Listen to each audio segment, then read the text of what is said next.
Hello student, very welcome to our YouTube channel and this is Rashmi Singh. आप सभी का YouTube channel में बहुत बहुत स्वागत है। और आज हम लेकर आए हैं साइंस घटना चक्र का पार्ट नंबर बी यानी कि सेकंड पार्ट लेकर आए हैं, जिसमें 75 क्वेश्चन उसमें भी होंगे, 75 क्वेश्चन फर्स्ट पार्ट में भी हम करा चुके हैं। ठीक है, आज का जो तीसरा पार्ट है घटना चक्र का, साइंस घटना चक्र ने जो निकाला है मार्केट में 5 जो ऑफलाइन टेस्ट है वो आज कंप्लीट हो जाएगा, तीसरा पार्ट। ठीक है, सबसे पहले आपको बताते चलें कि कितनी भी बुराई कितनी बड़ी क्यों ना हो, हमेशा जीत किसकी होती है? अच्छाई की होती है।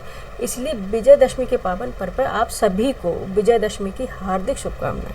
ठीक है, हैप्पी दशहरा बच्चों। ठीक है, अच्छे से एंजॉय करना और बाकी आपको पता है इतना भी टाइम मत लगा दीजिएगा। ठीक है, क्योंकि अब आपके पास टाइम कम है।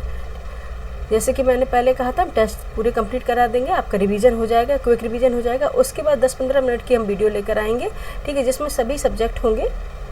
जब तक आपका एग्ज़ाम नहीं हो जाता है उसे जीएस का आपको हम कंप्लीट करा देंगे। इस तरह से 15-20 मिनट की क्लास लेके आया करेंगे। ठीक है, जिससे आपके जो इंपॉर्टेंट क्वेश्चन होंगे वो करा देंगे कंप्लीट। ठीक है, चलिए आज चलते हैं। आज 75 क्वेश्चन फर्स्ट पार्ट में हो गए थे। ठीक है, 75 क्वेश्चन यहाँ पे लिख देते, 75 क्वेश्चन फर्स्ट पार्ट में हो गए, फर्स्ट पार्ट यानी ए। अब 75 क्वेश्चन आज हम कर लेंगे पार्ट बी में। ठीक है, तो यहाँ पे हमारा जो थर्ड टेस्ट है वो कंप्लीट हो जाएगा आज। ठीक है, फिर हमारे 2 टेस्ट बचेंगे, वो भी हम जल्दी से करा देंगे। ठीक है, 2 दिन में या 3 दिन में करा देंगे कंप्लीट। ठीक है, एक भी दिन क्लास नहीं मिस होने वाली है हमारी। ठीक है, चलते हैं। आज का क्वेश्चन क्या है? आज का क्वेश्चन देख लेते हैं क्या है। क्वेश्चन नंबर है 76। ठीक है, 75 तक हो गए, आज 76 से स्टार्ट होगा। क्वेश्चन नंबर 76 है, in the Vedic period the term Vishwajyeshtha was use for home. ठीक है, वैदिक काल में विश्वज्येष्ठ शब्द किसके लिए प्रयुक्त होता था? Option A Agnidev, option B Indradev, option C Varun Dev, option D Somdev. बताओ किसके लिए प्रयुक्त किया जाता था, किसके लिए होता था? ये होता था इंद्रदेव के लिए। ठीक है, विश्वज्येष्ठ किसे बोलते थे? इंद्रदेव को बोलते थे। ठीक है, नेक्स्ट है 77। क्वेश्चन नंबर 77 है। अच्छा, आप लोग कहेंगे कि मैम इतना जल्दी क्यों करा रहे हैं? क्योंकि आपको पता है बहुत लंबा वीडियो होता है, फास्ट कराएंगे तो आपका जल्दी से भी आपका टाइम भी बचेगा और आपका रिवीजन भी हो जाएगा। ठीक है, नेक्स्ट है क्वेश्चन नंबर 77 है, मौर्यकालीन प्रशासन में अमात्य का आधुनिक समकक्ष पद कौन सा है? ठीक है, in Maurya administration which modern equivalent position correspond to the term Amatya. ठीक है, कौन सा है? ऑप्शन ए कैबिनेट सचिव, option B governor, option C मंत्री, ऑप्शन डी मुख्यमंत्री। किसके इक्विवेलेंट है, किसके समकक्ष है? ये है मंत्री के समकक्ष होता था। ठीक है, यानी कि मिनिस्टर होते ना, उनके समकक्ष ये होता था। ठीक है, यहाँ पे हमने अब मेंशन कर दिया बी ऑप्शन। ठीक है, 77 के बच्चे क्या हो जाएगा?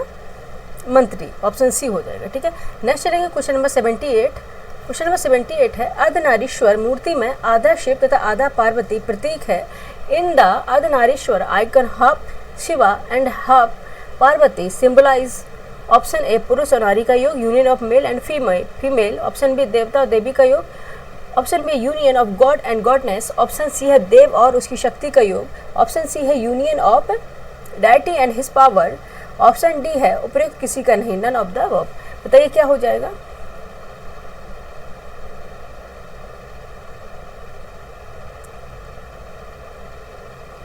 ठीक है, क्या हो जाएगा? देव और उसकी शक्ति का योग है। ठीक है, देव और उसकी शक्ति का योग है। 78 का आंसर क्या है? देव और उसकी शक्ति का योग है। हाफ शिवा में जो अर्धनारीश्वर मूर्ति है वो दिखाई गई है। ठीक है, उसमें नेक्स्ट देखते हैं क्वेश्चन नंबर 79। सी हो गया 78 का। ठीक है, क्वेश्चन नंबर 79 है,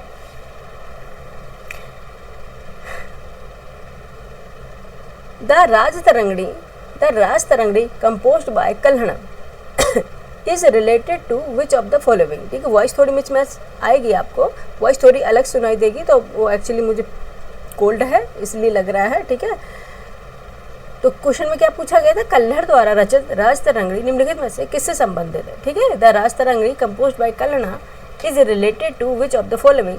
ऑप्शन ए चंद्रगुप्त शासन से। ठीक है, ऑप्शन बी गीतों के संकलन से, ऑप्शन सी कश्मीर के इतिहास से, ऑप्शन डी कृष्णदेवराय के शासन से। किससे संबंधित है? History of Kashmir. ठीक है, कश्मीर के इतिहास से संबंधित है, सभी जानते बच्चे ये, है ना? ये तो आता ही होगा ना बच्चे आपको, कश्मीर के इतिहास से। नेक्स्ट चलते हैं, क्वेश्चन नंबर 80 है। ठीक है, आता है लेकिन कई बार हम होता है ना कि जब तक हम रिवीजन नहीं करते हैं, कभी भी अब ऐसा होता है जब हम रिवीजन नहीं करते हैं तो 60% चीज़ें हमारी भूल जाती हैं, यानी कि हम उनको 1 मिनट बच्चे इसको यहाँ पे करते हैं। ठीक है, ठीक है। 60% चीज़ें क्या हो जाती है, इरेज हो जाती है, सिर्फ 40% चीज़ें हमें याद रहती हैं, इसलिए रिवीजन करना ज़रूरी होता है, ठीक है, इसलिए रिवीजन करना ज़रूरी होता है बच्चे, ठीक है। ठीक है, क्या था, सी था। नेक्स्ट चलते, क्वेश्चन नंबर सी हो गया। नेक्स्ट देखते हैं क्वेश्चन नंबर 80 है, कथन कारण का है, असर्शन रीजन का क्वेश्चन है। महमूद गजनी ने भारत पर 17 बार आक्रमण किए, ठीक है। Mahmud of Ghazni invaded India 17 times, ठीक है। रीजन आ रहा है he wanted to establish a permanent Muslim rule in India, ठीक है। Permanent Muslim rule in India, ऐसा था क्या, नहीं था ये तो, ठीक है। कारण आ रहा है भारत में स्थायी मुस्लिम शासन की स्थापना करना चाहता था। नीचे दिए कुछ से सही उत्तर का आपको चयन करना। क्वेश्चन नंबर 80 क्या होगा, ए बी, लास्ट में देखेंगे हम सी और डी। क्वेश्चन नंबर क्या हो जाएगा, ठीक है, वह क्या है, महमूद गजनी ने भारत पर 17 बार आक्रमण किया, ठीक है, लेकिन वह भारत में स्थायी मुस्लिम शासन की स्थापना करना नहीं चाहता था, ठीक है। उसका सिर्फ क्या था, लूटपाट करना था। तो ये तो गलत हो गया, तो आंसर हो जाएगा ए सही है, आर गलत है, ठीक है। ए सही है परंतु आर गलत है, सी आंसर हो जाएगा इसका, ऑप्शन सी इसका राइट आंसर हो जाएगा, ठीक है। ऑप्शन सी 80 का राइट आंसर हो जाएगा। नेक्स्ट चलेंगे क्वेश्चन नंबर 81 पर,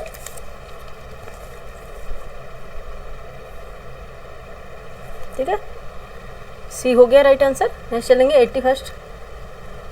क्वेश्चन नंबर 81 है, विजयनगर साम्राज्य की स्थापना किस वर्ष हुई थी, ठीक है। आपको बताना है कि विजयनगर साम्राज्य की स्थापना किस वर्ष हुई थी। In which year was the Vijayanagara empire founded, ठीक है, कब हुई थी, ये हुई थी, आपको बताना है। ऑप्शन ए सही है, ऑप्शन बी सही है, ऑप्शन सी है या ऑप्शन डी। कब हुई थी बच्चे बताइए, ये हुई थी 1336 30 नहीं है, 1336 में, ठीक है, ओके, 1336 में। ऑप्शन बी इसका राइट आंसर हो जाएगा। नेक्स्ट देखेंगे क्वेश्चन नंबर 82 है, मुगल सम्राट अकबर के शासनकाल में दीवानी खास का मुख्य उद्देश्य क्या था, ठीक है। What was the primary purpose of the Diwani Khas during imperial Akbar reason,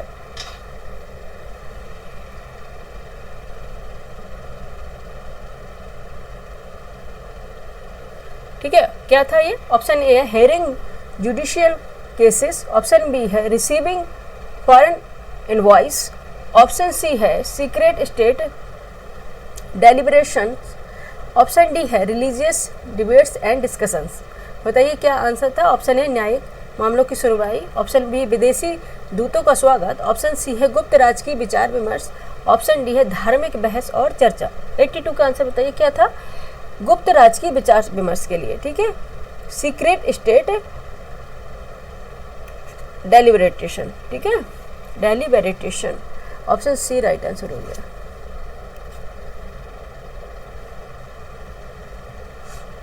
ठीक है, ऑप्शन सी इसका राइट आंसर होगा। नेक्स्ट चलेंगे क्वेश्चन नंबर 83, देखते क्या है। क्वेश्चन नंबर 83 है, सिखों के निम्नलिखित गुरुओं को कालक्रम की दृष्टि से सजाइए। इस तरह से क्वेश्चन बहुत आते हैं, ठीक है। फर्स्ट है तेग बहादुर, सेकंड है गोविंद सिंह, थर्ड है बंदा बहादुर और फोर्थ है हरिकिशन, ठीक है। इनके गुरु थे, उनके अकॉर्डिंग उनके पीरियड के टेन्योर के arrange the following Sikh Guru in chronological order, ठीक है, उनके टेन्योर के अकॉर्डिंग उनको क्रोनोलॉजिकल ऑर्डर में आपको व्यवस्थित करना है। क्वेश्चन नंबर 83 का आंसर बताइए क्या है, ठीक है। पहले क्या हो जाएगा हरिकिशन, ठीक है, फिर उसके बाद तेग बहादुर, लास्ट में बंदा बहादुर थे, ठीक है, इसलिए आपको याद रखना है किस में लास्ट में है, ये है, तो इसी से हमारा आंसर निकल आएगा, ठीक है। 4 1 2 3, ठीक है, 4 1 2 3 डी ऑप्शन इसका राइट आंसर हो जाएगा, क्योंकि मुझे इतना पता था बंदा बहादुर लास्ट में थे, इसलिए ये 4 1 2 3, ठीक है। पहले हरिकिशन, ठीक है, उसके बाद फर्स्ट फिर तेग बहादुर, फिर हैं गोविंद सिंह, लास्ट में बंदा बहादुर, ठीक है। नेक्स्ट चलते क्वेश्चन नंबर 84। क्वेश्चन नंबर 84 है, निम्नलिखित में से किस प्रस्ताव ने पहली बार यह घोषित किया कि ब्रिटिश सरकार का उद्देश्य भारत में उत्तरदायी शासन स्थापित करना था, ठीक है। ऑप्शन ए मिंटो मार्ले सुधार 1909, ऑप्शन बी मॉन्टेग्यू चेम्सफोर्ड सुधार 1919, ऑप्शन सी अगस्त घोषणा 1917, option D Simon commission report 1930, ठीक है। 84 में क्या है, which of the following first declared that objective of British government was the establish responsible government in India. First है Minto Morley reforms 1909, option B है Montagu Chelmsford reform 1919, option C है August declaration 1917, option D है Simon commission report 1930। बताइए क्या हो जाएगा। निम्नलिखित में किस प्रस्ताव ने पहली बार यह घोषित किया कि ब्रिटिश सरकार का उद्देश्य भारत में रिस्पॉन्सिबल गवर्नमेंट स्थापित करना है। क्वेश्चन नंबर 84 का आंसर बताइए फटाफट क्या है। वो था अगस्त घोषणा, ठीक है, अगस्त घोषणा 1917, यानी कि अगस्त डिक्लेरेशन में उसने कहा था, ठीक है, अगस्त डिक्लेरेशन 1917 आंसर है, ठीक है, ऑप्शन सी इसका राइट आंसर हो जाएगा। नेक्स्ट चलेंगे क्वेश्चन नंबर 85 है। मान लें कि अगस्त प्रस्ताव 1940 के स्थान पर सीधे भारत छोड़ो आंदोलन 1942 की घोषणा कर दी जाती तो स्वतंत्रता संग्राम पर इसका क्या प्रभाव पड़ता है आपको बताना है, ठीक है। Suppose the quit India movement 1942 had been declared directly instead of the August of 1940, ठीक है, तो क्या फर्क पड़ता है आपको बताना है, ठीक है। ऑप्शन ए है कांग्रेस और मुस्लिम लीग के बीच मतभेद कम हो जाते। ऑप्शन बी है द्वितीय विश्व युद्ध में भारत की सहभागिता समाप्त हो जाती है। ऑप्शन सी है ब्रिटिश सरकार को जल्दी सत्ता हस्तांतरण पर मजबूर होना पड़ता। ऑप्शन डी अंतर्राष्ट्रीय जनमत भारत के पक्ष में अधिक तेजी से बनता, ठीक है। क्या होता है option A differences between the Congress and the Muslim League would have reduced. Option B है India's participation in the second world war would have ended. Option C है the British government would have been compelled to transfer power earlier. Option D है international public union would have relied faster in India favor.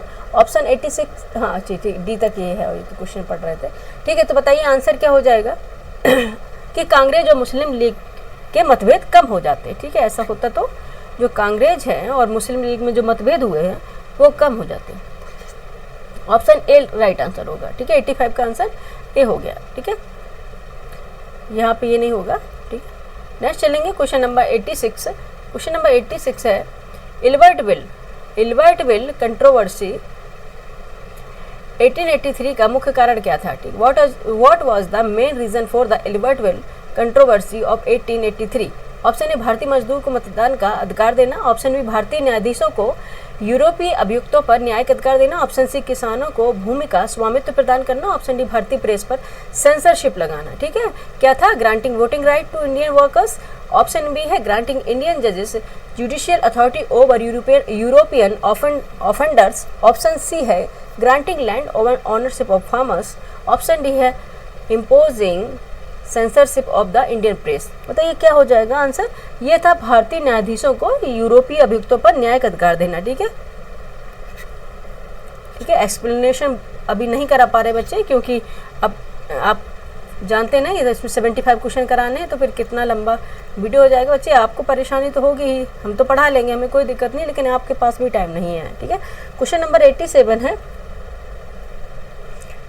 Bharat में permanent settlement स्थायी बंदोबस्त किस governor general के समय लागू किया गया था। आपको बताना था during the tenure of which governor general was the permanent settlement introduced in India, ठीक है। गवर्नर जनरल के समय लागू किया था। कौन से गवर्नर जनरल थे। ऑप्शन ए वारेन हेस्टिंग्स थे।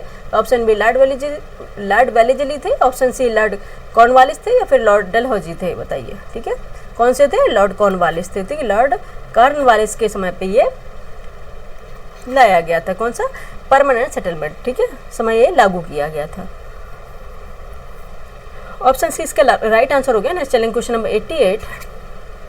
क्वेश्चन नंबर 88 है कॉलम ए कांग्रेस अधिवेशन है और कॉलम बी में अध्यक्ष का मिलान करना है, ठीक है। क्योंकि आपने देखा पिछली बार जब अभी री एग्जाम हुआ था आर को सारा कांग्रेस का ही भर दिया था, ठीक है। तो ये इसलिए ये इसका भी रिवीजन आपका हो जाएगा, ठीक है। एक तरफ आपको कांग्रेस सेशन दिए गए, एक तरफ उसके प्रेसिडेंट दिए गए हैं, ठीक है। आइए मिलान कर लेते हैं और फिर उसके बाद उसका आंसर निकलेगा, ठीक है, ठीक है। पहले देखते हैं हमें कौन सा आता है वही पहले मिलाएंगे, ठीक है। पहले जो आता है वही पहले मिलाएंगे, ठीक है। हमें सबसे पहले आता है कि लाहौर अधिवेशन, ठीक है। लाहौर अधिवेशन में कौन से थे, पंडित जवाहरलाल नेहरू, ठीक है। ये हमें बहुत पहले ही आता है, ठीक है। हमें आता है, आप लोगों की हम अपने अकॉर्डिंग लगा रहे हैं, आप अपने अकॉर्डिंग लगा लीजिए आंसर, ठीक है। उसके बाद अगर देखिए कलकत्ता अधिवेशन हुआ था, ठीक है। कलकत्ता अधिवेशन हुआ था तो ये दादा भाई नौरोजी हुआ था, ये वाला आता है, ठीक है, ये वाला आ गया, ठीक है। उसके बाद देख लेते हैं अब फिर इसके से आंसर निकल रहा है कि नहीं निकल रहा है। फर्स्ट का भी अभी 2 है इसमें, फर्स्ट के बी है, ठीक है। और उसके बाद थर्ड का डी, ये भी 2 है, नहीं निकल रहा है, ठीक है। और बम्बई जो अधिवेशन हुआ था वो किसके कारण हुआ था? बम्बई अधिवेशन की अध्यक्षता किसने की थी? कौन अध्यक्ष थे? ठीक है, बम्बई अधिवेशन में ये थे आपके WC बनर्जी, ठीक है। अब निकल रहा है क्या? हाँ, ये आंसर हो गया बी, ठीक है, WC बनर्जी। 88 का आंसर क्या है? बी।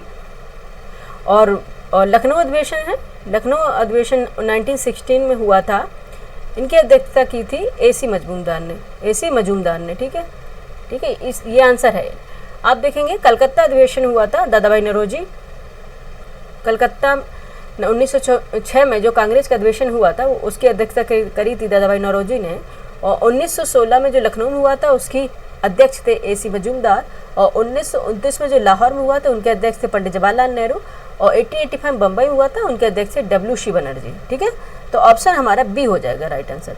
88 का क्या हो जाएगा? बी। फर्स्ट का बी, ठीक है, और सेकंड का ए, थर्ड का डी, और फोर्थ का सी, ठीक है। ये आंसर हो गया हमारा, ठीक है। इसलिए हम इतना थोड़ा टाइम लगाया कि क्योंकि आपको थोड़ा माइंड में चला जाए, क्योंकि ये क्वेश्चन आते हैं। नेक्स्ट चलेंगे क्वेश्चन नंबर 89। लोकमान्य तिलक के संदर्भ में निम्नलिखित घटनाओं को कालक्रम यानी प्राचीन उत्तरकालीन में सजाइए, ठीक है। प्राचीन से लेकर उत्तरकालीन में सजाना है आपको, ठीक है। अर्लीस्ट से लेटेस्ट में आपको सजाना है, अरेंज करना है, ठीक है। फर्स्ट है केसरी, मराठी का प्रकाशन, ये शुभारंभ। सेकंड है गीता रहस्य, श्री भगवद गीता रहस्य जो लेखन समाप्ति। थर्ड है जो होम रूल आंदोलन की स्थापना थी। फोर्थ है कांग्रेस का लखनऊ अधिवेशन। अब आपको इसको अरेंज करना है, ठीक है। आंसर देखिए क्या आएगा, 89 का आंसर देखिए क्या आएगा ये तो सीधा सीधा ही है। पहले केसरी था, फिर गीता रहस्य, फिर होम रूल, फिर कांग्रेस लखनऊ अधिवेशन, ठीक है। इतना हमें पता था कि जो कांग्रेस का लखनऊ अधिवेशन था ये होम रूल आंदोलन के बाद ही हुआ था, ठीक है। तो ये आंसर है, ठीक है, ऑप्शन 89। कुछ चीज़ें याद हो जाती हैं ना और दिमाग में रह जाती, तो उससे आंसर बन जाते हैं, ठीक है। 89 का आंसर क्या होगा? ए होगा। नेक्स्ट चलेंगे क्वेश्चन नंबर 90, फटाफट करते हैं। क्वेश्चन नंबर 90 में है कि भारत का वह कौन सा स्थान है जहां बंगाल की खाड़ी, अरब सागर तथा हिंद महासागर मिलते हैं, ठीक है। Which is the place in India where the bay of Bengal, the Arabian sea and the Indian ocean meet, ठीक है। Option A Kanyakumari, option B Indira point, option C Nagercoil, option D Rameswaram. बताइए कौन सा होगा वो, ठीक है। क्या होगी? कन्याकुमारी, ठीक है। सभी जानते हैं क्या होगी, कन्याकुमारी होगी, जहाँ पे ये तीनों चीज़ें आपस में मिलती हैं। आपने देखा होगा इस तरह से यहाँ पे, ठीक है, यहाँ पे तो ये कन्याकुमारी है, ठीक है। जहाँ पर देखेंगे बे ऑफ बंगाल, यहाँ से बे ऑफ बंगाल की खाड़ी, यहाँ से अरब सागर और यहाँ से हिंद महासागर सभी मिल रहे हैं, ठीक है। तो ये क्या हो गया? कन्याकुमारी हो गया, ठीक है। केप कैमोरन, ठीक है। ऑप्शन ए ऑप्शन ए इसका राइट आंसर हो जाएगा, ठीक है। यहाँ पे लिखेंगे। नेक्स्ट 91 है, 91 देखते क्या पूछ रहा है। भारतीय नदियों की पारिस्थितिकी एवं विकास परियोजना के संदर्भ में विचार करना है आपको। कथन है नमामि गंगे तथा कैन बेतवा नदी लिंक KBLP दोनों जल संसाधन प्रबंधन से जुड़ी हैं, पर उनकी पृष्ठभूमि व उपकरण अलग है, ठीक है।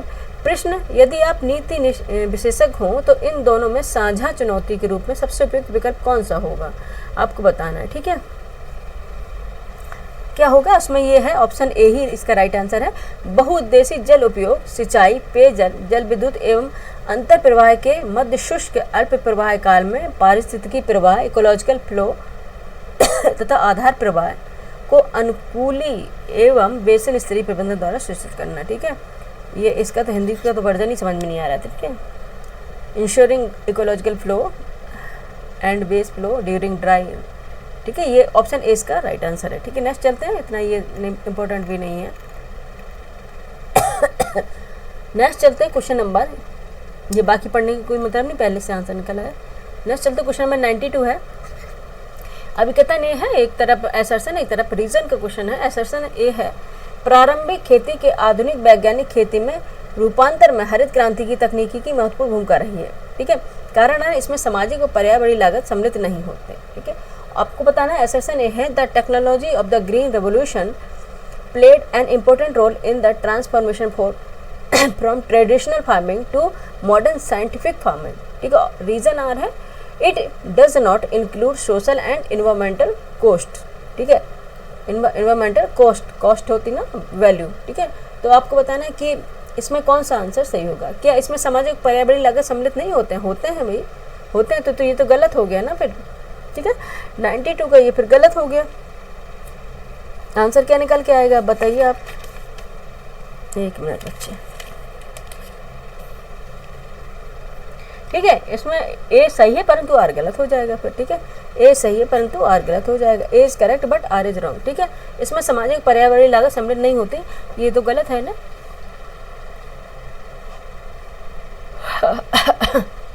ए सही है परंतु आर गलत है, ऑप्शन सी इसका राइट आंसर हो जाएगा। नेक्स्ट चलेंगे, नेक्स्ट क्वेश्चन है क्या, नेक्स्ट क्वेश्चन है 93।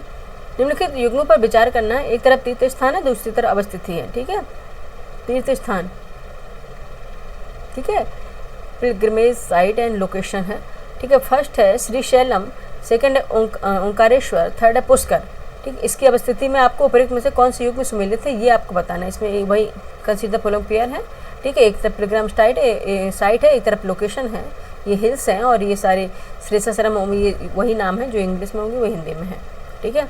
अब आपको इसमें से कौन से युग में सही सम्मिलित है वो बताना है। 93 का कौन से युग में सम्मिलित है वो बताना है, ठीक है। श्रीशैलम है, ये नल्लामाला पे है क्या? नहीं, श्रीशैलम है, हाँ नल्लामाला, 1 मिनट, हाँ सही बच्चे, श्रीशैलम नल्लामाला पे है, ये बिल्कुल सही, ठीक है। जो ओंकारेश्वर है सतमाला पहाड़ियों पर कहाँ से आ जाएगा, ठीक है, ये गलत है। और पुष्कर है, ये भी महादेव पहाड़ियों पर नहीं, पुष्कर कहाँ पे, अरावली पहाड़ियों पर है, ठीक है। पुष्कर कहाँ पे, अरावली हिल्स पर है। तो थर्ड तो वैसे ही गलत हो गया, और हम सिर्फ थर्ड को एलिमिनेट करके हमने ये आंसर निकाला था, ठीक है। अगर हम थर्ड देखेंगे, पुष्कर है ना, जो कहाँ पे है पुष्कर, अजमेर में, ठीक है। ये महादेव पहाड़ियों पर नहीं, अरावली हिल्स पर है, ठीक है। तो अगर हम इसको ही काटेंगे, तो अगर एलिमिनेशन प्रोसेस करेंगे तो इस तरह से आंसर हमारा निकल आया था, ठीक है। ऑप्शन ए राइट आंसर हो गया, ठीक है। ऑप्शन ए इसका राइट आंसर हो गया, ठीक है। क्या है, कई बार कुछ चीज़ें पता होने से ही आंसर निकल आता है। 93 का ऑप्शन है ए, ठीक है। नेक्स्ट चलेंगे क्वेश्चन नंबर 94 पर। क्वेश्चन नंबर 94 है, इन विच सिटी, नहीं यहाँ से, अच्छा इसके सामने ये आ रहा है तो ये पढ़ने में आ रहा है, ठीक है। क्वेश्चन नंबर 94 है, which is the highest peak of the Western Ghat, ठीक है। वेस्टर्न घाट्स की सबसे हाईएस्ट चोटी कौन सी है? पश्चिमी घाट की सर्वाधिक ऊंची चोटी कौन सी है आपको बताना है, ठीक है। पश्चिमी घाट की सर्वाधिक ऊंची चोटी,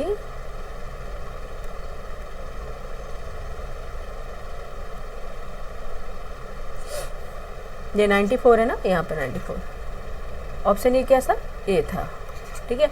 पश्चिमी घाट की सर्वाधिक ऊंची चोटी कौन सी है आपको बताना। Option A Doddabetta, option B Anaimudi, option C Shebra, option D Kalsubai, कौन सी होगी highest peak of the western coast? 94 का आंसर बताइए फटाफट, कौन सी हो जाएगी? अनाईमुड़ी, ठीक है। कौन सी होगी? अनाईमुड़ी, और ये कहाँ पे है? केरल में, ठीक है, याद भी रखना ये कहाँ पे है, केरल, ठीक है। 1 मिनट, इसको जरा से पेन उल्टा से चल गया। और ये बच्चे कहाँ पे? केरल, ठीक है, केरल में है अनाईमुड़ी। और ये देखेंगे पश्चिमी घाट की सर्वोच्च ऊंची चोटी है। वहीं आपको बताएंगे ईस्टर्न कोस्ट की सबसे ऊंची चोटी क्या है? पहले थी महेंद्रगिरी, लेकिन अभी अर्लीस्ट अगर देखेंगे तो जिंदागढ़ा हो गई है, ठीक है, पीक है, जिंदागढ़ा पीक है, ठीक है। ये कहाँ पे? आंध्र प्रदेश में है, अराकू वैली है ना वहाँ पे, ठीक है। नेक्स्ट देखेंगे क्वेश्चन नंबर 94 का हो गया ऑप्शन ए, बी कहाँ पे हैं हम? अरे इससे कंफ्यूज हो जा रहे बार बार। अनाईमुड़ी, यहाँ पे खार लिख दिया इन्होंने, क्या ही बात है यार। अनाईमुड़ी बी, ठीक है, ये था। नेक्स्ट देखिए 95, क्वेश्चन नंबर 95 है, ऐसा मैच कर दिया उसके सामने, नहीं हो पाया इनका। क्वेश्चन नंबर 95 है, किस शहर में वर्षा का शिखर अक्टूबर नवंबर में होता है और ग्रीष्म अपेक्षाकृत शुष्क रहती है, ठीक है। आपको बताना in which city does the rainfall peak in October November while the summer remains relatively dry. आपको बताना कौन सा होगा। Option A Kolkata, option B Chennai, option C Mumbai, option D Guwahati, कौन सा होगा? 95 का आंसर बताइए। चेन्नई, ठीक है। आपको पता है कि तमिलनाडु में रिट्रीटिंग ऑफ मानसून यानी कि लौटते हुए मानसून से वर्षा होती है, इसलिए ये इसमें राज्य न देकर उसकी कैपिटल दे दी गई है आपका कॉन्सेप्ट चेक करने के लिए, ठीक है। कॉन्सेप्ट क्लियर है तो आप कुछ भी दे दें, आप गलत नहीं करेंगे। क्वेश्चन नंबर 96 पे चलते हैं। क्वेश्चन नंबर 96 है, 95 का भी हो गया ना। क्वेश्चन नंबर 96 है, निम्नलिखित सागरों का पश्चिम से पूर्व सही क्रम है। निम्नलिखित सागरों का पश्चिम से पूर्व सही क्रम है, आपको बताना है। Option the correct order the following seas from west to east, ठीक है। ऑप्शन ए है काला सागर, भूमध्य सागर, कैस्पियन सागर, अरल सागर। ऑप्शन बी कैस्पियन सागर, भूमध्य सागर, काला सागर, अरल सागर। ऑप्शन सी है भूमध्य सागर, काला सागर, कैस्पियन सागर, अरल सागर। ऑप्शन डी है काला सागर, भूमध्य सागर, अरल सागर, कैस्पियन सागर। आपको बताना है पश्चिम से पूर्व सही क्रम क्या होगा, ठीक है। क्या हो जाएगा, भूमध्य सागर पहले आएगा, फिर काला सागर, फिर कैस्पियन सागर, फिर अरल सागर। इसमें हमने एक ट्रिक बताई थी, आपको याद हो शायद, ठीक है, याद हो शायद आप लोगों को। Mediterranean Sea, Black Sea, Caspian Sea and Aral Sea क्या थे, भूखा क्या हमने बताई थी ट्रिक आपको। भूखा यानी भूमध्य सागर, एक मिनट,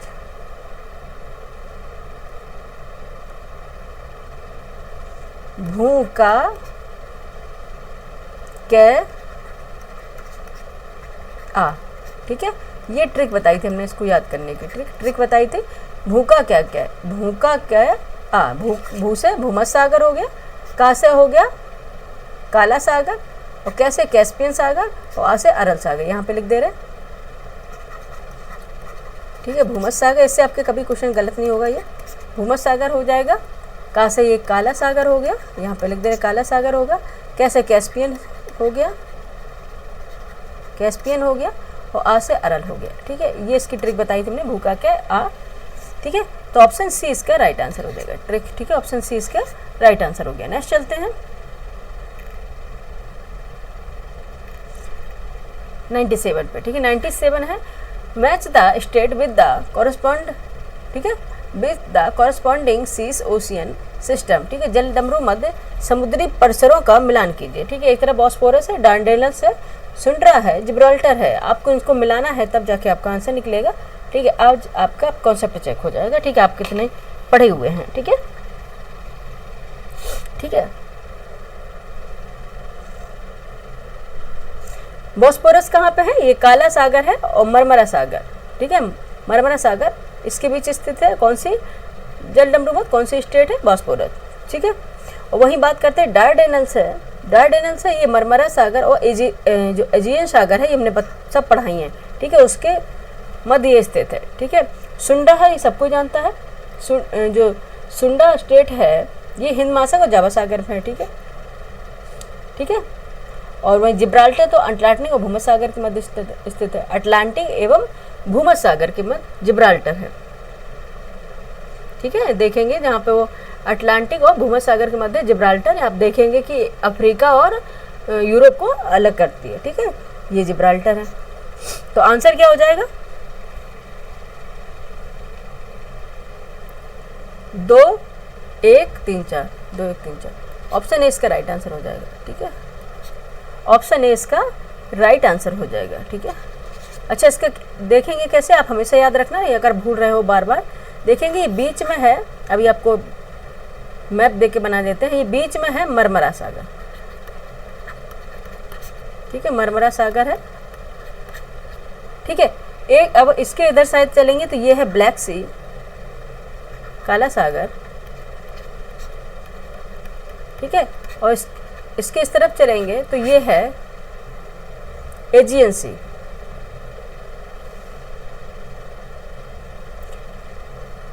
ठीक है, कौन सा है, एजियन सी, ठीक है। अब आपसे पूछा गया था ना जल संधियां, उसको बता देते हैं ना, इसलिए आपका याद रहेगा।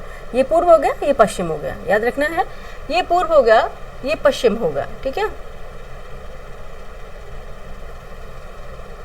ठीक है। और फिर यहाँ पे जो जल संधि होगी, यहाँ पे जो स्टेट होगी, ये होगी बॉस्फोरस, ये होगी कौन सी, बॉस्फोरस, याद रखना है, बॉस्फोरस।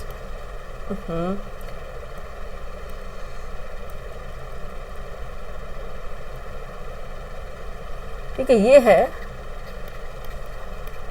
ठीक है, बॉस्फोरस है। और यहाँ पे देखेंगे, यहाँ पे जो जल संधि होगी, यहाँ पे, ठीक है, इन दोनों के बीच में, यानी मरमरा सागर और एजियन सागर के बीच, ये वाली कौन सी बच्चे, डार्डेनल्स, ठीक है, ये डार्डेनल्स है, ये याद रहे, बीच में मरमरा सागर है। अगर पूर्व साइड होगी तो बॉस्पोरस है, यानी कि काला सागर और मरमरा सागर के बीच में है। और वहीं अगर पश्चिम साइड देखेंगे तो मरमरा सागर और एजियन सागर के जो बीच है वो डार्डेनल्स है, ठीक है, वो डार्डेनल्स है, ये भूलना नहीं है, ठीक है। आपको इस तरह से याद रख लेना है, ए एम, ठीक है, ए एम के, ठीक है, ये है काला सागर, ये है काला सागर, ये है काला सागर, ये मरमरा सागर, ये है एजियन सी, इनके बीच है ये डी है, ठीक है, इसके डी है और इसके बीच जो है ये कौन सी है, बी है, ठीक है, ये संधि है। तो आंसर क्या हो गया, ए है, ठीक है। इस तरह से आपको बताना जरूर था, क्योंकि इससे क्वेश्चन बन गए तो फिर आपका गलत ना हो। सुंडा है हिंद महासागर जावा सागर के बीच है, जिब्राल्टर अटलांटिक और भूमध्य के, ठीक है। नेक्स्ट चलेंगे क्वेश्चन नंबर 98। क्वेश्चन नंबर 98 है, आर्कटिक क्षेत्र में ध्रुवीय परिवर्तन पोलर इम्प्लीफिकेशन का क्या अर्थ है। What is meant by polar amplification in the, ठीक है, what is meant by polar amplification in the Arctic region, ठीक है। आपको ऑप्शन ए है उच्च अक्षांशों में जनसंख्या वृद्धि, ऑप्शन बी आर्कटिक में तापमान वृद्धि वैश्विक औसत से कहीं अधिक होना, ऑप्शन सी ध्रुवीय भालुओं की संख्या बढ़ना, ऑप्शन डी ओजोन क्षेत्र का अत्यधिक विस्तार। आपको बताना कौन सा रीजन हो जाएगा क्वेश्चन नंबर 98 का, क्या हो जाएगा, आर्कटिक में तापमान वृद्धि वैश्विक औसत से कहीं अधिक होना, ठीक है। The rise the temperature in the Arctic wing much higher than the global average. Option B इसका राइट आंसर हो जाएगा, ठीक है, ऑप्शन बी इसका राइट आंसर हो जाएगा। नेक्स्ट चलेंगे क्वेश्चन नंबर 98 हो गया। क्वेश्चन नंबर 99, विश्व की सबसे गहरी झील, विश्व की सबसे गहरी झील गहराई के आधार पर कौन सी है, ऑप्शन है Titicaca, option B Baikal, option C Victoria, option B Tanganyika. कौन सी हो, which is the deepest lake in the world by depth, कौन सी होगी बच्चे, ठीक है, कौन सी, बैकाल है, ठीक है, डेप्थ के अकॉर्डिंग कौन सी, बैकाल है, और ये कहाँ पे, रूस में अपने साइबेरिया रीजन है वहाँ पे है, ठीक है, लेक बैकाल। ऑप्शन बी इसका राइट आंसर हो जाएगा, ठीक है। नेक्स्ट चलेंगे क्वेश्चन नंबर 100 है, फटाफट करेंगे, 75 क्वेश्चन, 150 क्वेश्चन करना है, 50 बकाया है, अभी जल्दी से करेंगे तो हो जाएगा। भारतीय संविधान में संसद के सदस्यों के विशेषाधिकारों के बारे में निम्नलिखित कथनों पर विचार करना है, ठीक है। Consider the following statement regarding the privilege of member of parliament under the Indian constitution. First है, संसद के भीतर कही गई किसी बात या दिए गए मत के लिए संसद सदस्य किसी अदालत में जवाबदेह नहीं होते, ठीक है। ऑप्शन स्टेटमेंट सेकंड है, किसी सदस्य को संसद सत्र के दौरान तथा सत्र के प्रारंभ से 40 दिन पहले और 40 दिन बाद तक सभी प्रकार के मामलों में गिरफ्तारी की छूट होती। सभी प्रकार के मामलों में गिरफ्तारी की छूट नहीं होती, सिविल वगैरह मामले में होती है, लेकिन अगर आप क्रिमिनल ऑफेंस वगैरह हैं उनमें नहीं होगी, ठीक है। ये ऐसा थोड़ी है कि आपको कितना भी बड़ा क्राइम कर देंगे और आप 40 दिन पहले 40 दिन बाद तक गिरफ्तार नहीं होंगे, ठीक है, ये नहीं, सभी मामलों में नहीं है। ऑप्शन थर्ड है, संसद को अपनी कार्रवाई को प्रकाशित करने और उसका नियंत्रण रखने का अधिकार है, ठीक है। फोर्थ है, संसद के विशेष अधिकार केवल संविधान में ही पूरी तरह वर्णित है और उन्हें संसद द्वारा बदला नहीं जा सकता, ठीक है, ये भी नहीं क्यों नहीं बदला जा सकता, अमेंडमेंट होते हैं ना बच्चे, सॉरी एक्चुअली खरांस बहुत ज़्यादा तेज हो रही है, जुकाम है ना, इसलिए, ठीक है, आप लोगों का थोड़ा मैनेज करना पड़ेगा बच्चों, क्या करें, अपने हाथ में होता है ना, तो फिर हम ही अपने आप से सही हो जाते हैं। बहुत कोशिश कर रहे हैं तब जाके बोलने लायक हुए हैं, ठीक है। कहाँ पे थे बच्चे, तो ये फोर्थ भी गलत हो गया और ये भी सेकंड भी गलत हो गया, ठीक है। अब इसमें सही विकल्प को आपको चुनना था, ठीक है। एक बार इंग्लिश में भी देख लेते हैं। फर्स्ट है, a member is not answerable in any court of the anything said or any vote given inside parliament. Second है, a member enjoy immunity from arrest in all types of cases during the session of parliament and for 40 days before and 40 days after the session. Third है, parliament has the right to publish its proceeding and the control their publication. Fourth है, parliamentary privileges are completely described only the constitution and cannot be altered by parliament. आपको बताना कौन सा answer हो जाएगा इसका, पहले बता दिया, अगर 2 और 4 नहीं होगा तो फिर क्या होगा आंसर, सही बताना था 1 और 3, 1 और 3 सही होगा इसका, ठीक है, 1 और 3 सही होगा, बी इसका राइट आंसर हो जाएगा, ठीक है। Only first and 3 are correct, ठीक है। नेक्स्ट चलेंगे, ये क्वेश्चन आते हैं विशेष अधिकारों से संबंधित। क्वेश्चन नंबर 101 है, उत्तर प्रदेश लोक सेवा आयोग यूपीपीएससी के कार्यों का विस्तार करने की शक्ति किसके पास होती है, ठीक है। Who was the power to enlarge extend the functions of the Uttar Pradesh public service commission UPPSC, ठीक है। फर्स्ट है प्रधानमंत्री, सेकंड है केंद्रीय कार्मिक लोक शिकायत तथा पेंशन मंत्रालय, ऑप्शन सी है राष्ट्रपति, ऑप्शन डी है उत्तर प्रदेश विधानमंडल, प्राइम मिनिस्टर या फिर union minister of personal public grievances and pensions, या president of India, Uttar Pradesh legislature. बताइए क्या हो जाएगा 101 का आंसर। अच्छा क्वेश्चन थोड़ा एक क्वेश्चन पढ़ेंगे, दोनों में पढ़ने में बहुत ज़्यादा खराश हो रही, बोलने में बहुत तकलीफ हो रही बच्चे। आंसर 101 का क्या हो जाएगा बच्चे। सो ऑब्वियस सी बात है, उत्तर प्रदेश लेजिस्लेचर यानी कि उत्तर प्रदेश विधानमंडल का काम है ये, ठीक है, ना कि प्रधानमंत्री या राष्ट्रपति या फिर केंद्रीय कार्मिक लोक मंत्रालय का, ठीक है। ऑप्शन डी राइट आंसर है। नेक्स्ट चलेंगे 102 है, निम्नलिखित में से कौन सा कथन भारत के महान्यायवादी के संबंध में सही है, ठीक है। सबसे पहले महान्यायवादी आप कौन से आर्टिकल में होते हैं यही बता दो हमको कि कौन से आर्टिकल में, 76 आर्टिकल कौन सा है, 76, ठीक है, आर्टिकल 76 में है, ठीक है। और वहीं देख लेते हैं, अब आगे पढ़ लेते क्या है। वे भारत सरकार के विधि सलाहकार होते हैं, ठीक है। सेकंड, उन्हें राष्ट्रपति द्वारा नियुक्त किया जाता है, बिल्कुल सही है। थर्ड, उनका कार्यकाल संविधान में 5 वर्ष निर्धारित है, कोई कार्यकाल निर्धारित नहीं है, ठीक है। टेन्योर पीरियड की इसकी बात ही नहीं है, कोई कार्यकाल निर्धारित नहीं है, ये राष्ट्रपति के प्रसाद पर्यंत रहते हैं और राष्ट्रपति के इच्छा पर ही निर्भर करता है। सही विकल्प आपको चुनना, ऑप्शन ए केवल 1 2, option B, option C, option D. तो ये कौन सा आंसर हो जाएगा। थर्ड हम गलत कर देंगे तो पहले हम एलिमिनेशन प्रोसेस लेते हैं, ठीक है, हो गया, ठीक है। ऑप्शन ए निकल आया आंसर, ठीक है, ऑप्शन ए इसका राइट आंसर निकल आया, ठीक है। Only 1 and 2 are correct, 1 and 2 are correct, ठीक है। Which is the following statement are correct regarding the attorney general of India. He is a legal adviser to the government of India. Second था he is appointed by the president of India, ठीक है। Third था his tenure is fixed at 5 year in the constitution, ऐसा नहीं था, ठीक है, ये गलत था। तो आंसर आपका क्या निकल के आ गया, ऑप्शन ए। 102 का आंसर है ऑप्शन ए, ठीक है। अगर वही बात की जाए आपसे कैग के बारे में, कैग का किस आर्टिकल में है, 148 में है, ठीक है। कैग का उल्लेख किस आर्टिकल में किया है, 148 में किया गया है, ठीक है। और अटॉर्नी जनरल 76, ठीक है। अब चलते क्वेश्चन नंबर 103 पर। क्वेश्चन नंबर 103 है, निम्नलिखित का सही मिलान करना है आपको। कॉलम ए है, कॉलम बी है, आर्टिकल एक तरफ है, एक तरफ प्रावधान किए गए हैं। आइए मिला लेते हैं। Match the following correctly article and provisions state के, ठीक है। 103 का आंसर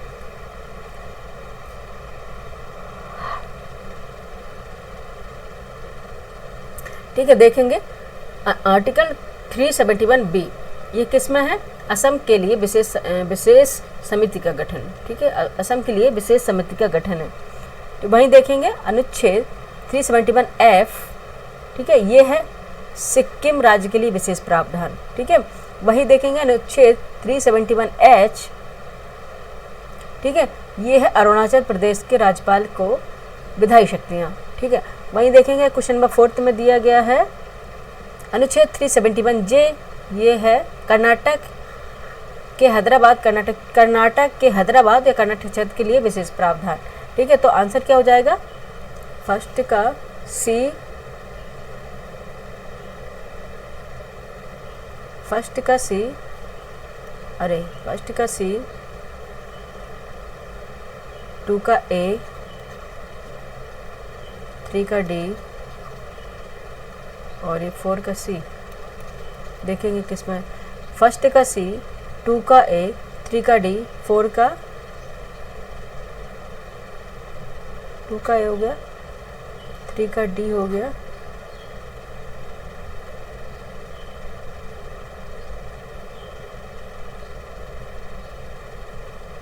ये बी होगा ना। फिर इतनी कंफ्यूज हो रहा है बच्चे, रुकना। फर्स्ट का सी हो गया, हाँ ये बी होगा फिर, ठीक है, ये बी होगा। तो आंसर हो जाएगा आपका ए, आंसर ए हो जाएगा, ठीक है। 371B में है असम के लिए विशेष समिति का गठन, 371F में है सिक्किम राज्य के लिए विशेष प्रावधान, 371H में अरुणाचल प्रदेश के राज्यपाल की विधायी शक्तियाँ, और जे में है 371J में है कर्नाटक के हैदराबाद कर्नाटक क्षेत्र के लिए विशेष प्रावधान। ऑप्शन ए इसका राइट आंसर हो जाएगा, ठीक है। 103 104 में चलते। 104 है, निम्नलिखित कथनों पर विचार करना। अशोक मेहता समिति ने भारत में 2 स्तरीय पंचायत प्रणाली की सिफारिश की थी। ठीक है, the Ashok Mehta committee recommended a 2-tier panchayat raj system in India.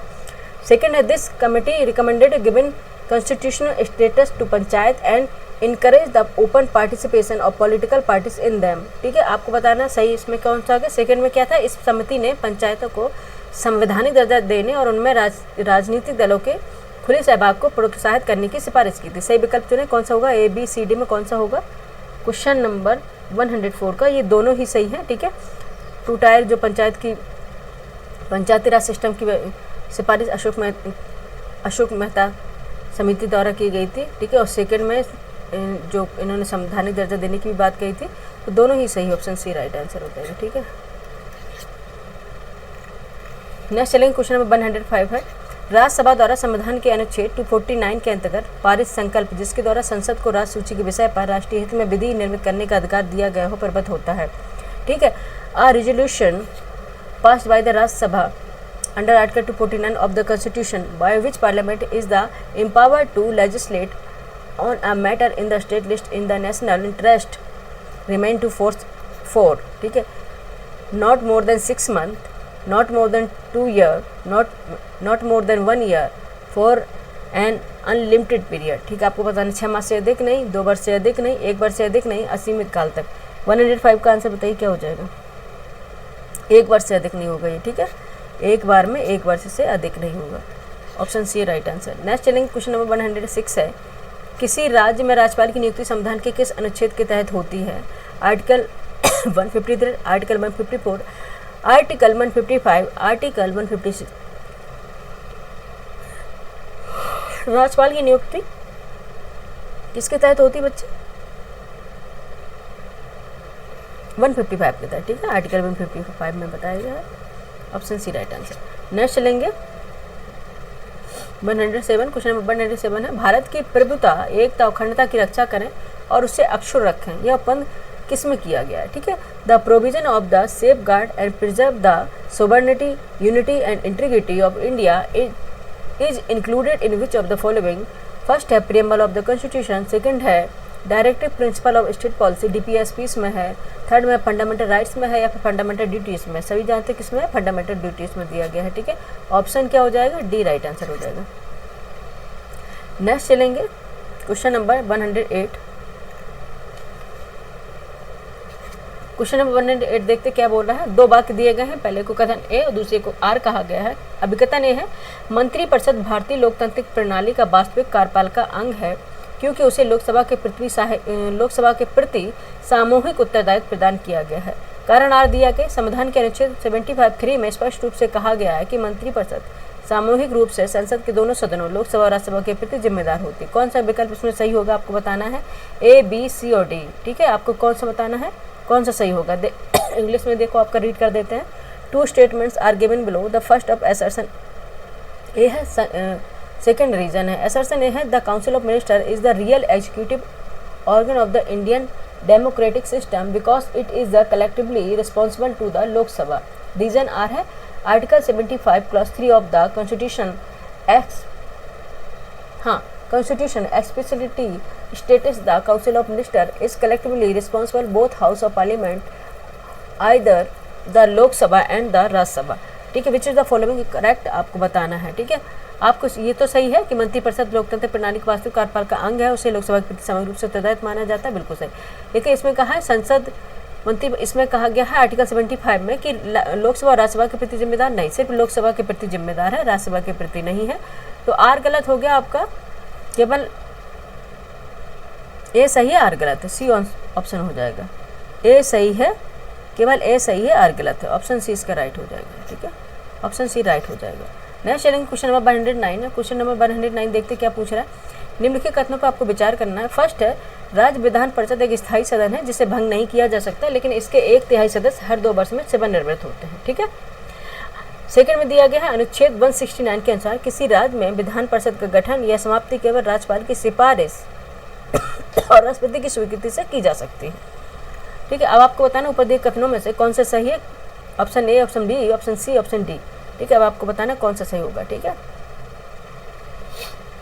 Consider the following statement. First है the state legislative council Vidhan Parishad is a permanent body that can not be dissolve but 1/3 of its member retired every 2 year. ठीक है। Second है according to article 169 the creation of abolition of legislative council in the state can be done only on the recommendation of the governor and with the approval of the president. ठीक है। आप बताइए कौन सा होगा। ठीक है, ये बिल्कुल सही है। फर्स्ट है कि भंग नहीं होती है राज्यसभा विधान परिषद। ठीक है, और राज्यसभा विधान परिषद दोनों ही भंग नहीं होती हैं। और देखेंगे इसमें विधान परिषद में जो 1/3 सदस्य है तो हर 2 वर्ष में सेवानिवृत्त होते हैं, ये भी सही है। आर्टिकल देखेंगे, पता नहीं आज बच्चे बहुत ज़्यादा ही सुस्ती सी आ रही है। सेकंड है आर्टिकल 169 के अनुसार किसी राज्य में विधान परिषद का गठन इस समाप्ति के लिए राज्यपाल की सिफारिश और राष्ट्रपति की स्वीकृति पर की जाती है, ये गलत है। ठीक है, कहाँ से ये राज्य विधानमंडल के प्रस्ताव के जब वो संसद को भेजता है, ठीक है, तब जाके ये कहीं होता है। ये तो सारी गलत चीज़ें हैं। ठीक है, फर्स्ट क्वेश्चन सही है, ये फर्स्ट स्टेटमेंट सही है बच्चे। ठीक है, आंसर क्या हो जाएगा 109 का। एक्सप्लेनेशन देने का मन कर रहा है लेकिन बच्चे क्या करें, टाइम की पाबंदी है। ऑप्शन ए हो जाएगा राइट आंसर। ठीक, केवल एक 109 का ऑप्शन ए हो जाएगा।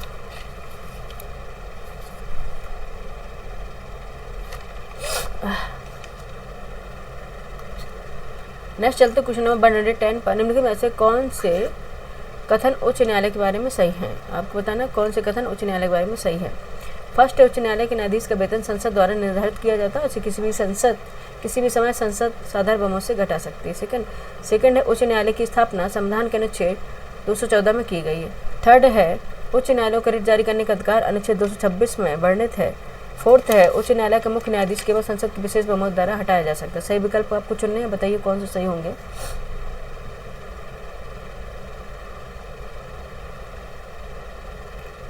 ठीक है, यह है उच्च न्यायालय के न्यायाधीश का वेतन संसद द्वारा निर्धारित किया जाता है, इसे किसी भी समय संसद द्वारा साधारण बहुमत से घटा सकती है, गलत है। ठीक है, ये और यही देखेंगे उच्च न्यायालय की स्थापना संविधान के अनुच्छेद 214 में की गई है। 224 में है भाई, 214 में कहाँ है। ठीक है, ये सही है। क्या पूछा गया है, सही विकल्प। हाँ, उच्च न्यायालय का रिट जारी करने का अधिकार अनुच्छेद 226 में वर्णित है।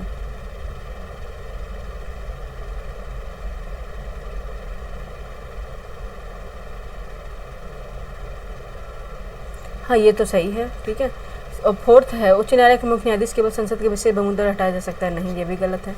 ठीक है, आपको पता है कैसे हटाते हैं। नेक्स्ट है क्वेश्चन नंबर है ए 2 और 3। ठीक है, क्वेश्चन नंबर ए है 2 और 3, ओनली 2 and 3। नेक्स्ट चलते हैं क्वेश्चन नंबर 111 पर। मान लीजिए कोई दल किसी राज्य में 8% वोट शेयर प्राप्त करता है परंतु एक भी सीट नहीं जीत पाता है, तो उसे दर्जे के संबंध में सही कथन कौन सा है?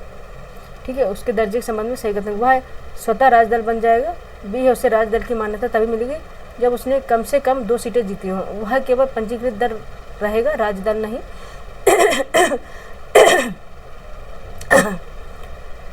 उससे स्वतः राष्ट्रीय दल का दर्जा मिल जाएगा। 111 का आंसर बताइए क्या हो जाएगा, वह स्वतः राजदल बन जाएगा। ठीक है बच्चे, अब एक में ही पढ़ेंगे, इंग्लिश में नहीं पढ़ पाएंगे। ठीक है, क्योंकि बहुत ज़्यादा ही खराश और तबीयत खराब हो रही बहुत ज़्यादा, क्योंकि दिक्कत हो जाएगी, क्लास पर पूरी नहीं हो पाएगी। ठीक है, 100 का 11 है। 112 पे देख लेते हैं। 112 छिपी बेरोजगारी से तात्पर्य है। ठीक है, what is the meant by disguised employment. ठीक है, फर्स्ट है बेरोजगारी, ऑप्शन ए है बेरोजगार व्यक्ति से, ऑप्शन बी गृहिणियों में बेरोजगारी से, ऑप्शन सी है 60 वर्ष से अधिक आयु वाली व्यक्तियों की बेरोजगारी से, ऑप्शन डी में दिया गया है किसी कार्य में जिसको कम व्यक्ति कर सकते हैं लेकिन अधिक व्यक्तियों के लगे रहना। ठीक है, यही है बेरोजगारी, छिपी बेरोजगारी, यानी कि दिखती नहीं है, लोग बेरोजगार होते हैं। Engagement of more person it is. ठीक है, engagement of more person in a work than actually required to perform it. ठीक है, ऑप्शन हो जाएगा डी राइट। देखिए जितने जरूरत, यानी कि आप देखें कृषि क्षेत्र में होती है, ठीक है, 2 लोग अगर काम कर रहे हैं तो भी उतना प्रोडक्शन है, और उसमें 4 भी लग जाए तो भी प्रोडक्शन है, तो उसमें क्या है 2 लोग बेरोजगार हैं। ठीक है, जो दिख नहीं रहे, काम करते जरूर दिख रहे हैं लेकिन वो क्या है, बेरोजगार हैं, क्योंकि उनकी जो उत्पादकता है वो शून्य है। नेक्स्ट चलेंगे question number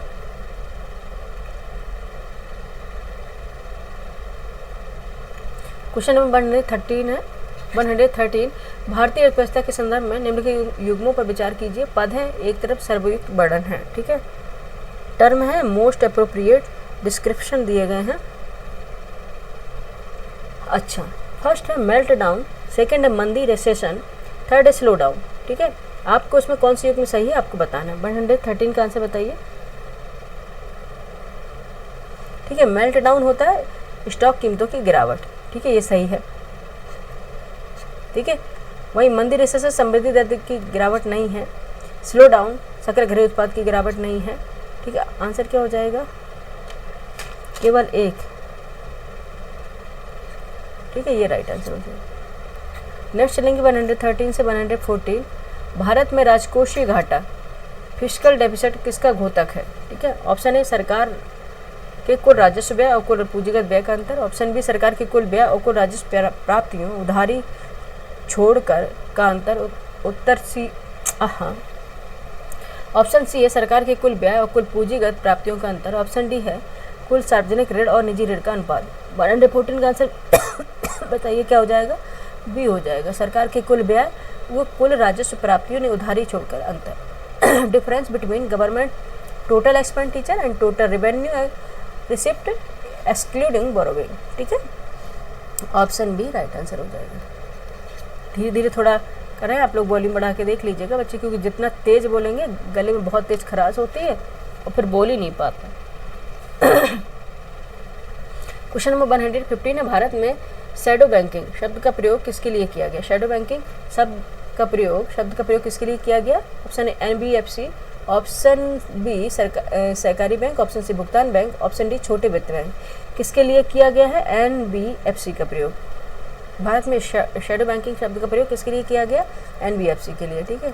NBFC non banking financial companies, ठीक है। क्या होती है, नॉन बैंकिंग फाइनेंशियल कंपनीज होती हैं, ठीक है, जिनका काम बैंक जैसा होता है, लेकिन ये चेक जारी करना, ये डिपॉजिट कर सकते नहीं, चेक ये जारी नहीं कर सकते, ठीक है, चेक वगैरह ये जारी नहीं कर सकते।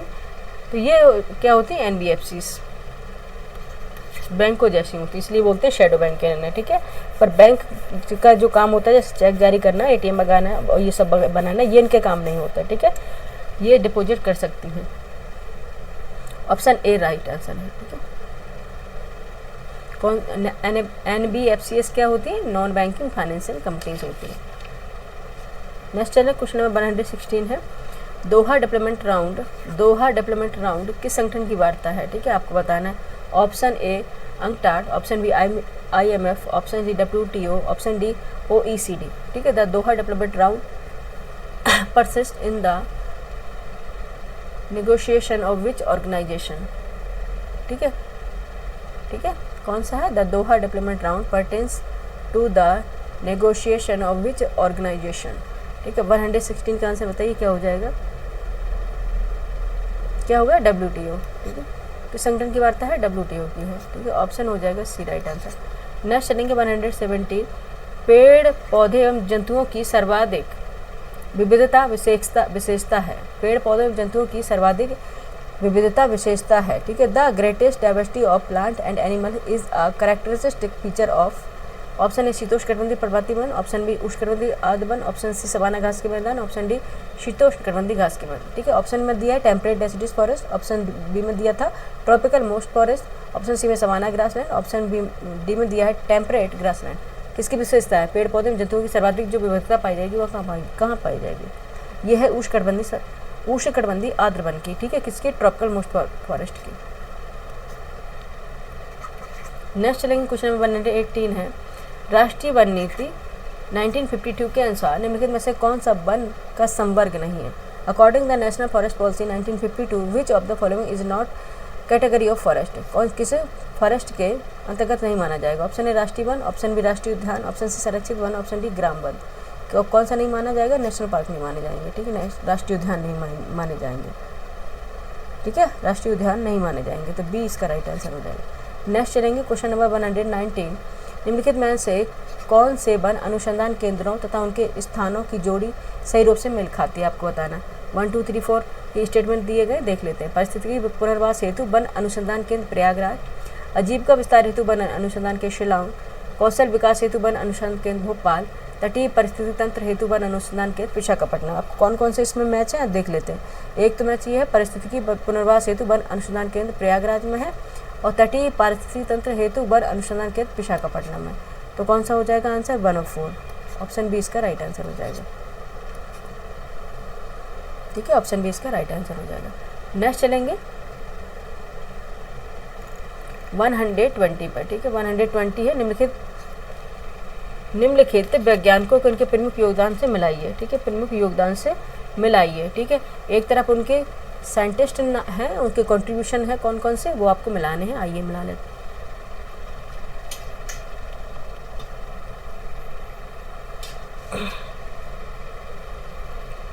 ठीक है, फैराडे है। फैराडे ने क्या था, विद्युत चुंबकीय प्रेरण, इलेक्ट्रोमैग्नेटिक इंडक्शन फैराडे। ठीक है, और इसका ये लिख लेते 2। ठीक है, फैराडे का।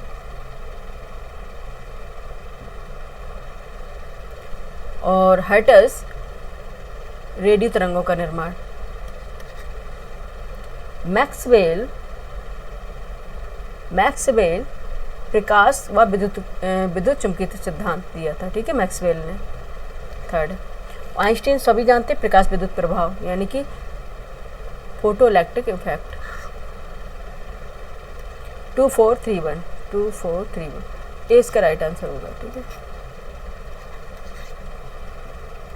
2431 इज राइट आंसर। ठीक है, नेक्स्ट चलेंगे क्वेश्चन नंबर 121। देखते हैं गुर्दे किडनी की कौन सी संरचना और क्रियात्मक इकाई मूत्र निर्माण के लिए जिम्मेदार है। ठीक है, which structural and functional unit of the kidney is the responsible for urine formation. ठीक है, ऑप्शन है glomerulus, option B nephron, option C Henle loop, option D Bowman capsule. कौन सा होगा, नेफ्रॉन।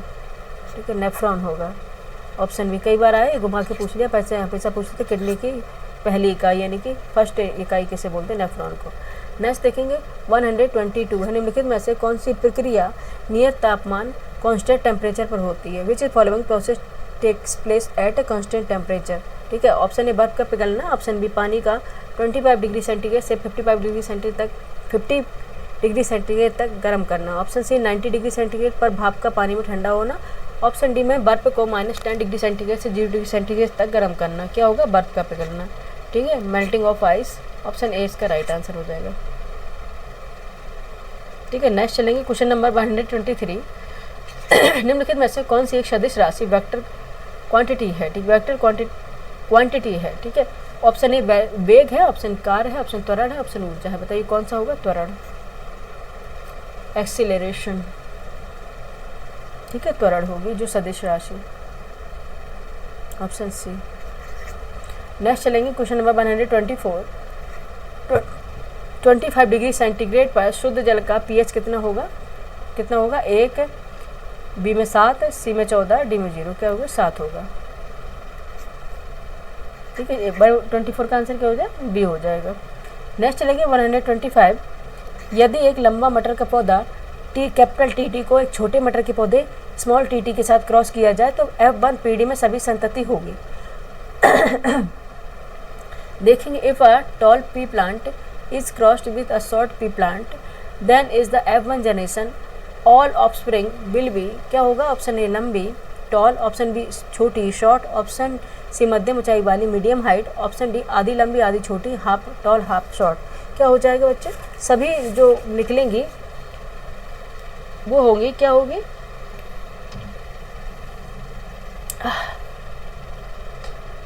लंबी होंगी वो सभी। ठीक है, लंबी होंगी सभी, टॉल। नेक्स्ट देखेंगे 126। यीस्ट खमीर किस प्रकार की जनन विधि का उपयोग करता है। द्विखंडी विभाजन, कलिका जनन, कलिका जनन, ऑप्शन सी बीज निर्माण, ऑप्शन डी खंडन। ठीक है, बाइनरी फिक्शन या बडिंग, स्पोर फॉर्मेशन या फ्रेगमेंटेशन। ठीक है, binary fission, budding, spore formation या फ्रेगमेंटेशन। ठीक है, 126 का आंसर क्या हो जाएगा, कलिका जनन, बडिंग। ठीक है, अगर बच्चे थोड़ा बहुत कोई मैच हो जाए, मिसमैच हो जाए कोई वर्ड, ठीक है, तो माइंड मत कीजिएगा, तो एक्चुअली बहुत ही ज़्यादा फीवर और कोल्ड है। ठीक है, इसलिए आप जानते हैं ना, तब माइंड काम नहीं करता। लेकिन जैसे कि प्रॉमिस आपसे किया है, तो बोलते ना, जब किसी से प्रॉमिस कर दो तो उसको 100% कंप्लीट करना चाहिए, नहीं तो क्या हो जाता है, विश्वास इंसान का टूट जाता है। ठीक है, विश्वास बनाने में ही सबसे ज़्यादा टाइम लगता है। 126 का आंसर है बी। नेक्स्ट है 127 है, किस वस्तु का भार भूमध्य रेखा यानी कि इक्वेटर पर ध्रुवों यानी पोल्स की तुलना में कम होता है, आप और क्योंकि ये बताना है। क्योंकि अभी देखते हैं, the weight of an object is less than equator compare to the poles because. ठीक है, ऑप्शन ए में दिया है gravity is weaker at the equator. Option B है the radius of the earth is smaller at the equator. Option C gravity is stronger at the equator. Option D atmospheric pressure is higher at the equator. Option A है भूमध्य रेखा पर गुरुत्वाकर्षण कमजोर होता है। Option B है भूमध्य रेखा पर पृथ्वी का त्रिज्या छोटा होता है। ऑप्शन सी है भूमध्य रेखा पर गुरुत्वाकर्षण अधिक होता है। ऑप्शन सी भूमध्य रेखा पर वायुमंडलीय दाब अधिक होता है। बताइए क्या हो जाएगा। 127 का भूमध्य रेखा पर गुरुत्वाकर्षण कमजोर होता है, इसलिए होता है ये सब। ठीक है, ये क्या लगा रहे हैं यार, एक मिनट। भूमध्य रेखा पर जो गुरुत्वाकर्षण होता है वो कमजोर होता है। ठीक है, gravity is weaker eight the equator. Option A right answer हो जाएगा। नेक्स्ट चलेंगे, क्वेश्चन नंबर 128 है पौधों में जल का ऊपर की ओर संचलन मुख्यतः किस कारण से होता है। मूल दाब, ऑप्शन ए। ऑप्शन बी में बाष्पोत्सर्जन खिंचाव। ऑप्शन सी परासरण। ऑप्शन डी केशिकीय क्रिया। आपको बताना है the upward movement of water in plants in mainly due to. Option A root pressure. Option B transpiration pulls. Option C osmosis. Option C capillary action. तो किसके कारण होता है, ट्रांसपिरेशन पुल। ठीक है, ट्रांसपायरेशन नहीं, ट्रांसपिरेशन पुल। ठीक है, ट्रांसपिरेशन पुल के द्वारा होता है, बाष्पोत्सर्जन खिंचाव के द्वारा, बाष्पो उत्सर्जन खिंचाव के द्वारा। ऑप्शन बी राइट, ट्रांसपिरेशन होता है। ठीक है, नेक्स्ट देखेंगे क्वेश्चन नंबर 129 है यूरिया में उपस्थित होने वाले तत्व है carbon hydrogen oxygen. Option B carbon nitrogen oxygen. Option C है carbon hydrogen nitrogen. Option D है कार्बन हाइड्रोजन नाइट्रोजन ऑक्सीजन। कौन से होंगे यूरिया में उपस्थित होते हैं जो elements. The element present in urea are. ठीक है, देखो बच्चों क्या पढ़ रहा है, क्या ही निकल रहा है। ठीक है, क्या है, carbon hydrogen nitrogen oxygen. Option D right answer हो जाएगा। ठीक है, ऑप्शन डी इसका राइट आंसर हो जाएगा। नेक्स्ट देखिए क्वेश्चन नंबर 130, यदि मनुष्य की लाल रक्त की कोशिकाएं आरबीसीज में ठीक है आरबीसी में नाभिक न्यूक्लियस उपस्थित होता है तो निम्न में से कौन से परिणाम देखने को मिलते हैं। ऑप्शन ए ऑक्सीजन परिवहन की क्षमता घट जाती है। ऑप्शन बी रक्त का रंग नीला हो जाता है। ऑप्शन ई रक्त जमने की क्षमता समाप्त हो जाती है। ऑप्शन डी हीमोग्लोबिन का उत्पादन बंद हो जाता है। आपको बताना if the red blood cells RBC is human blood had nucleus which of the following consequences. ठीक है, consequences would be observe. The oxygen carrying capacity would decrease. Option B the colour of blood would turn blue. Option D the clotting capacity of blood would cease. ठीक है, option D है haemoglobin production would stop. क्या हो जाएगा, question number 130 का answer बताइए। Oxygen की परिवहन की क्षमता घट जाएगी। ठीक है, तो जो ऑक्सीजन कैरिंग कैपेसिटी है वो डिक्रीज हो जाएगी। ठीक है, ऑप्शन ए ऑक्सीजन परिवहन की क्षमता घट जाती है। 130 का आंसर क्या हो जाएगा, ए हो जाएगा। नेक्स्ट चलेंगे क्वेश्चन नंबर 131,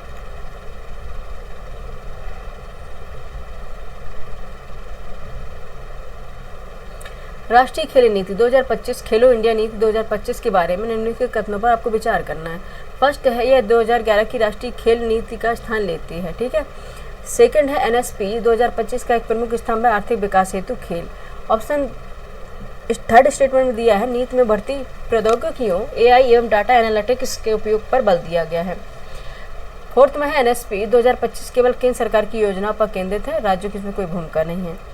बताइए क्या आंसर हो जाएगा। ठीक है, ये तो गलत ही होगा, केवल लगा दिया राज्यों की भूमिका है। ठीक है, और 2011 की राष्ट्रीय खेल नीति का स्थान है, ये भी गलत है। ठीक है, आंसर क्या फिर हो जाएगा, 2 3 सही है, 2 और 3। ऑप्शन बी इसका राइट आंसर है। ठीक है, 131 का आंसर क्या है, 131 का आंसर हो जाएगा आपका बी। नेक्स्ट चलेंगे क्वेश्चन नंबर 132, नौसेना में लड़ाकू पायलट के रूप में प्रशिक्षण प्राप्त करने वाली पहली महिला कौन बनी है। ठीक है, who become the first woman the receiving. ठीक है, first woman the receive training as a combat pilot in the navy, ठीक है, वो कौन सी? भावना कंठ ऑप्शन है, बी में आस्था पूनिया है, सी में शिवांगी सिंह है, डी में अवनी चतुर्वेदी है। कौन सी है? अब आस्था पूनिया है ना, हाँ आस्था पूनिया, आस्था पूनिया है, ऑप्शन बी राइट आंसर है, ठीक है। कौन सी है? Who become the first women the receive training as a combat pilot in the navy, वो है Aastha Punia, option B right answer. Next चलेंगे 133, वैश्विक शांति सूचकांक ग्लोबल पीस इंडेक्स 2025 में भारत की रैंकिंग क्या रही है, ठीक है। What was the India ranking in the global peace index 2025, क्या है? 115 है, ठीक है, 115 है। पिछले साल 125 थी, ठीक है ना, ऑप्शन सी राइट आंसर है, ठीक है। नेक्स्ट चलेंगे क्वेश्चन नंबर 134, ठीक है, 134 है, बैडमिंटन विश्व महासंघ BWF द्वारा आयोजित US ओपन 2025 सुपर 300 में पुरुष एकल मेंस सिंगल 3D खिताब किस देश ने जीता? Option A Canada, option B Bharat, option C चीन, ऑप्शन डी इंडोनेशिया। किसने जीता है? कनाडा ने जीता है, ऑप्शन ए राइट आंसर हो गया, ठीक है, कनाडा ने जीता। 134 का आंसर हो गया आपका ए। नेक्स्ट देखिए क्वेश्चन 135 है, हाल ही में भारत का सबसे बड़ा ऑटोमोबाइल गति शक्ति मल्टी मॉडल कार्गो टर्मिनल कहाँ बना है? Option A Pune, option B Gurugram Manesar, option C Chennai, option D Varanasi. कहाँ? वाराणसी। ऑप्शन कहाँ बना? गुरुग्राम मानेसर में बना है, गुरुग्राम मानेसर, ठीक है, ऑप्शन बी राइट आंसर हो गया, ठीक है। 135 का ऑप्शन बी राइट आंसर हो गया। नेक्स्ट देखिए 136 है, PM मोदी की हालिया विदेश यात्राओं 2025 के दौरान किन देशों ने उन्हें अपना राष्ट्रीय सम्मान प्रदान किया? First Argentina, second Brazil, third Trinidad और टोबैगो, फोर्थ घाना। आपको बताना है कि PM मोदी इन देशों की यात्रा में गए हैं, तो कौन कौन से देशों ने कौन कौन देशों ने उन्हें सम्मानित किया है? नीचे विकल्पों में से सही उत्तर आपको चुनना है, बताइए A, B, C, D में से कौन सही होगा? 136 का आंसर बताइए, ठीक है। किसने दिया है? ब्राज़ील ने दिया, त्रिनिदाद टोबैगो ने दिया, घाना ने दिया, ठीक है। इनके देख लेना क्या क्या दिए हैं, अभी जाके करंट वो हम आपको पढ़ा चुके हैं करंट अफेयर, ठीक है। ब्राज़ील, त्रिनिदाद और टोबैगो और घाना 2, 3, 4, ठीक है, ऑप्शन 20 का राइट आंसर हो जाएगा, ठीक है, ऑप्शन 20 का राइट आंसर हो जाएगा, ठीक है। हमेशा ऑल सही नहीं होता है। देखें क्वेश्चन नंबर 137 विश्व निवेश रिपोर्ट 2025 अंकटाड और प्रत्यक्ष विदेशी निवेश FDI के संदर्भ में निम्नलिखित कथनों पर आपको विचार करना है। फर्स्ट है प्रत्यक्ष विदेशी निवेश, FDI का अर्थ केवल शेयर बाजारों में अल्पकालिक निवेश करना है, इसमें घरेलू उद्योगों या परियोजनाओं में दीर्घकालिक निवेश शामिल नहीं होता, ठीक है, ये तो गलत है, हम ऐसे ही बताते जा रहे हैं पहले से, ठीक है। सेकंड है वर्ष 2024 में वैश्विक प्रत्यक्ष विदेशी निवेश FDI का कुल प्रवाह 4% बढ़कर लगभग 1.5 ट्रिलियन अमेरिकी डॉलर रहा है, लेकिन टैक्स हब देशों जहां निवेश केवल होकर गुजरता है को अलग करने पर इसमें वास्तविक रूप से लगभग 11% गिरावट देखी गई है, ये सही है। सेकंड है भारत ने 2024 में लगभग 28 अरब डॉलर प्रत्यक्ष विदेशी निवेश विदेश से भारत में आया FDI प्राप्त किया और विश्व के सी से 10 देशों में शामिल रहा है, ठीक है, ये गलत है, ठीक है, ये गलत है।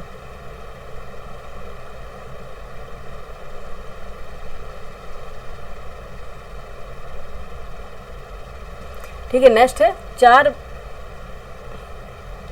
नेक्स्ट है वर्ष 2024 भारत के विदेशों में लगभग 24 अरब डॉलर का प्रत्यक्ष विदेशी निवेश आउटवर्ड FDI भी गया, ठीक है, ये भी सही है। नेक्स्ट देखिए, ये सही है, आंसर क्या हो जाएगा आपका?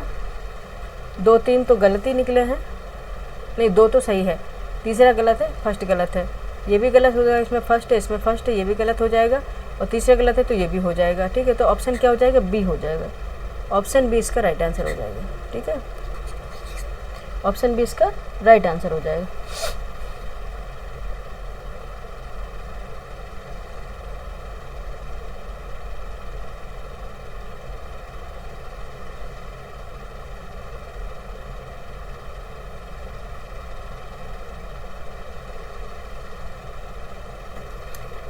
एक मिनट बच्चे देख लेने दो, देखते हैं, कुछ कंफ्यूजन से लग रहा है मुझे इस क्वेश्चन में।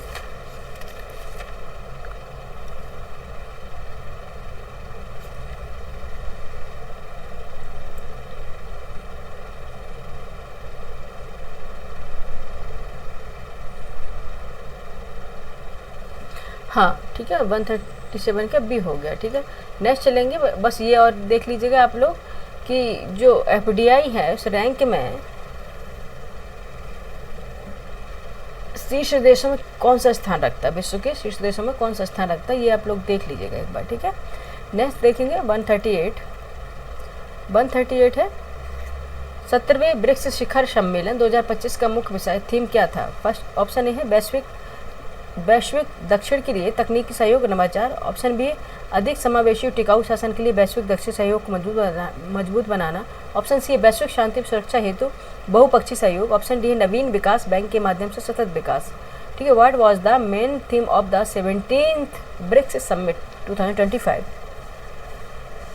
ठीक है। कौन सा हो जाएगा 138 का आंसर बताइए। ये थी हमारी थीम 17वें ब्रिक्स शिखर सम्मेलन 2025 का मुख्य विषय थीम क्या था, ये था अधिक समावेशी और टिकाऊ शासन के लिए वैश्विक दक्षिण सहयोग को मजबूत बनाना, ठीक है। ये थी यानी कि strengthening global south cooperation for more inclusive and sustainable governance, ठीक है। ऑप्शन बी राइट आंसर हो जाएगा। हाँ 138 का बी होगा राइट आंसर, ठीक है। नेक्स्ट चलेंगे क्वेश्चन नंबर 139, वैश्विक लैंगिक अंतराल रिपोर्ट 2025 किस संस्था द्वारा प्रकाशित की जाती है। ऑप्शन ए संयुक्त राष्ट्र यूएन, ऑप्शन बी विश्व bank world bank, option C विश्व आर्थिक मंच यानी कि world economic forum, option D अंतर्राष्ट्रीय मुद्रा कोष IMF। किसके द्वारा जारी की जाती है। The global gender gap report 2025 is published by which institution. 139 का आंसर बताइए। ये है विश्व आर्थिक मंच या world economic forum, world economic forum, ठीक है। ऑप्शन सी राइट आंसर हो जाएगा। 139 का सी राइट आंसर हो जाएगा। नेक्स्ट चलेंगे 140, भारत का पहला स्वदेशी डिजाइन और निर्माण वाला गोताखोरी सहायता पोत यानी कि डाइविंग सपोर्ट वेसल DSV कौन सा है। ऑप्शन ए है INS Arihant, option B INS Nistar, option C INS Vikrant, option D INS Kalvari. कौन सा है। INS निस्तार है, ठीक है। कौन सा है। INS निस्तार है। नेक्स्ट चल रही क्वेश्चन नंबर 141 है GST और GST परिषद के बारे में निम्नलिखित कथनों पर आपको विचार करना है। फर्स्ट है जुलाई 2025 में GST ने 10 वर्ष पूरे कर लिए हैं। सेकंड है 2024-25 में सकल GST संग्रह 22.08 लाख करोड़ रुपए के रिकॉर्ड स्तर पर पहुंचा है। थर्ड है GST परिषद का गठन संविधान के अनुच्छेद 279A के अंतर्गत किया जाता है। फोर्थ है GST परिषद के अध्यक्ष भारत के प्रधानमंत्री होते हैं। सही कथन चुनिए आपको। ऑप्शन ए केवल 1, 2, 3, ऑप्शन बी केवल 2 और 3, ऑप्शन सी केवल 1 और 4, ऑप्शन डी है केवल 2, 3 और 4। 141 के आंसर बताइए क्या हो जाएगा।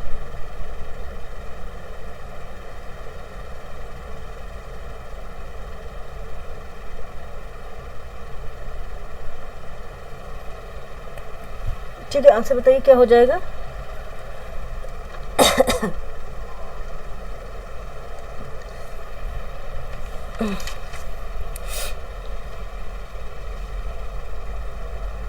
हाँ ठीक है, एक मिनट। जुलाई 2025 में GST ने 10 वर्ष पूरे किए हैं। इसमें बताना क्या था बच्चे, सही कथन चुनना है ना। यहाँ पे देख लेते हैं, सही कथन चुनना है, ठीक है। इसका सही क्या हो जाएगा, केवल 2 और 3, ठीक है। केवल 2 और 3 सही होगा, ठीक है। 2 and 3 ओनली, ठीक है। एक्चुअली बच्चे फीवर बढ़ रहा है इसलिए फटाफट करा दे रहे हैं क्वेश्चन। 2 and 3 only. 141 का आंसर क्या है, बी है। जाके हमको एक्चुअली मेडिसिन भी लेनी है, ठीक है। इसके लिए थोड़ा सॉरी बच्चे, क्या करें। 141 का आंसर है बी, 2 और 3, ठीक है। फर्स्ट इसमें गलत हो जाएगा, ठीक है।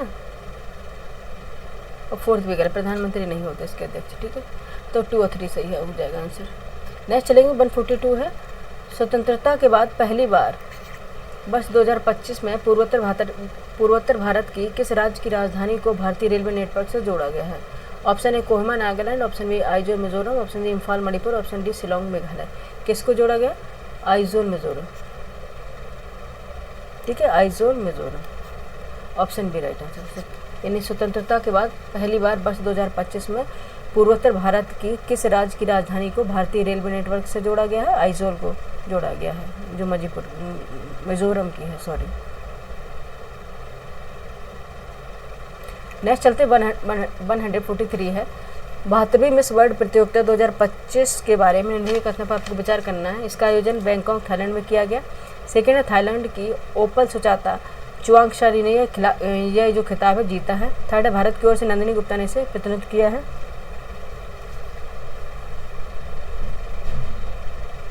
ठीक है, आंसर बताइए क्या हो जाएगा इसका। एक नेक्स्ट आगे देख लेते हैं। ठीक है, सही कथन आपको चुनना है। सही कथन चुन के A B C D में कौन सा सही है आपको बताना है। ठीक है,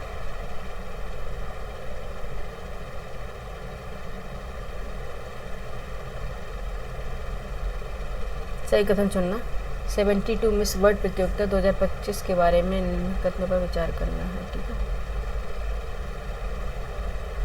आंसर क्या हो जाएगा, केवल 2 और 3। ठीक है, ये थाईलैंड में अब होगा। 73rd जो होगा ये बैंक, पहले ये थाईलैंड में नहीं हुआ था। कहाँ पे हुआ था कमेंट करके बताएं जरूर। ठीक है, ऑप्शन बी इसका राइट आंसर हो जाएगा।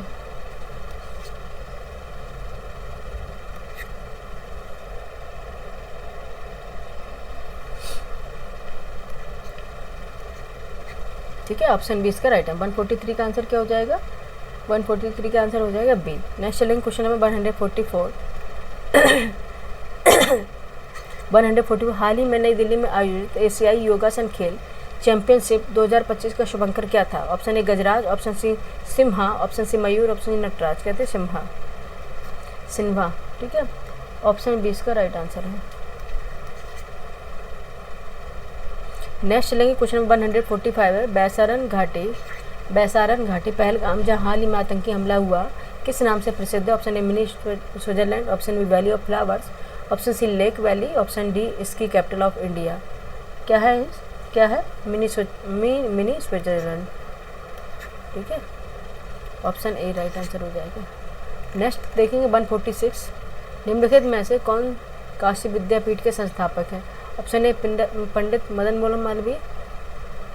Mohan Malviya, option D Acharya Narendra Dev, option C Babu Shri Prasad Gupt, option D Mahatma Gandhi.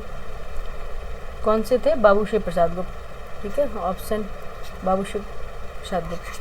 ठीक है, एक्चुअली बच्चे फीवर तेज है इसलिए आप लोग थोड़ा सा मैनेज करके चलिएगा बच्चे, इसके लिए सॉरी है, लेकिन क्लास लेना ज़रूरी था। कोशिश पूरी है, अब बाकी आप लोगों को ऊपर है। आप लोग सब्सक्राइब करते हैं, शेयर करते हैं, लाइक नहीं करते इतनी मेहनत के बावजूद भी। क्वेश्चन नंबर 147 है। उत्तर प्रदेश के निम्नलिखित में से किन फसलों का देश में सबसे बड़ा उत्पादक है। ठीक है, Uttar Pradesh in largest producer in the country of the which of the following crops. एक तरफ शुगर केन है, किसका उत्पादक है। फर्स्ट गन्ना, सेकंड धान, थर्ड आलू, फोर्थ मक्का। आपको बताना उत्तर प्रदेश में से किन फसलों का देश में सबसे बड़ा उत्पादक है। गन्ना का है, आलू का है,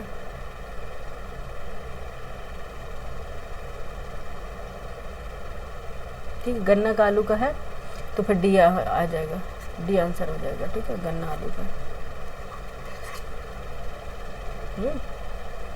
आम भी है, ठीक है, गन्ना आलू पर इसमें आम दिया नहीं गया, धान मक्का का नहीं है। ऑप्शन डी है फर्स्ट एंड थर्ड। ठीक है, नेक्स्ट चलेंगे 148 है। निम्नलिखित में से कौन से बाघ अभ्यारण्य राजस्थान राज्य में स्थित नहीं है। आपको बताना है कौन से नहीं है। First Mukundra hills, second Ramgarh Vishdhari, third Kawal और डी भद्र। कौन से कोड का प्रयोग करके आपको सही उत्तर चुनना है। कौन से राजस्थान राज्य में स्थित नहीं है ये बताना है।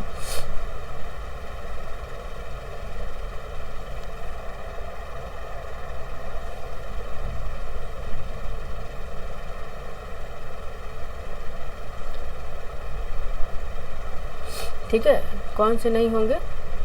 मुकुंदरा हिल्स तो है, सभी जानते हैं। ठीक है, और देखेंगे भद्र नहीं है, कावल नहीं है। ठीक है, भद्र और कावल नहीं है, रामगढ़ विषधारी भी है। आंसर आपका आ जाएगा 3, 4। ठीक है, 3, 4 ऑप्शन सी, ये नहीं होंगे। 148 का आंसर हो जाएगा सी। ठीक है, ये नहीं होंगे, ऑप्शन सी 3 और 4। 149 देख लेते हैं। क्वेश्चन नंबर 149 है। निम्नलिखित लोक नृत्य संबंधित राज्य के युग्मों में से गलत युग्म चुनना है। Option A Sattriya Assam, option B Mohiniyattam Kerala, option C Yakshagana Tamil Nadu, option Cheraw और बांस नृत्य मिजोरम। इसमें से कौन सी युग्म में गलत युग्म को चुनना है आपको, जो गलत है। 149 का आंसर है यक्षगान तमिलनाडु को बता रहे हैं। ठीक है, ये गलत है, ठीक है। यक्षगान कहाँ का है?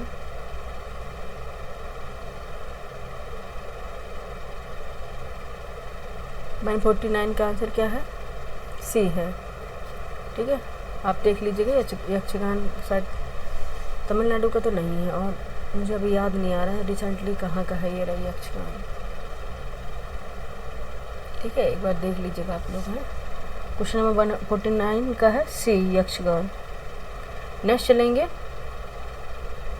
150, ठीक है। मॉन्ट्रियल प्रोटोकॉल किस प्रदूषक से जुड़ा है? Option A greenhouse gas है, ऑप्शन बी क्लोरोफ्लोरोकार्बन है, CFC gas, option CFC, option C methane उत्सर्जन, ऑप्शन डी कार्बन डाइऑक्साइड।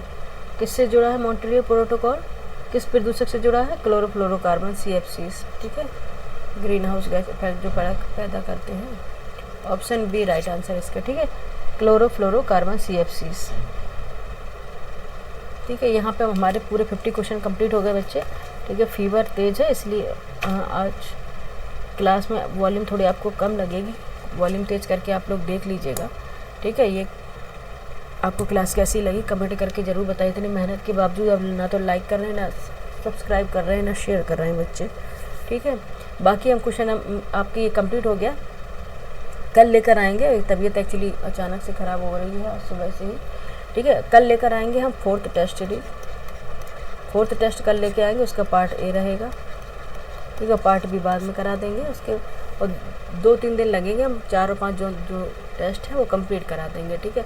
उसके बाद जो GS के ऑल टॉपिक होंगे इम्पॉर्टेंट, वो 10, 15, 20 मिनट की वीडियो बना के कंप्लीट करा देंगे, ठीक है। आप लोग बताइए ये क्लास आपको कैसे लगी, लाइक करें, सब्सक्राइब करें, शेयर करें। Thank you for watching.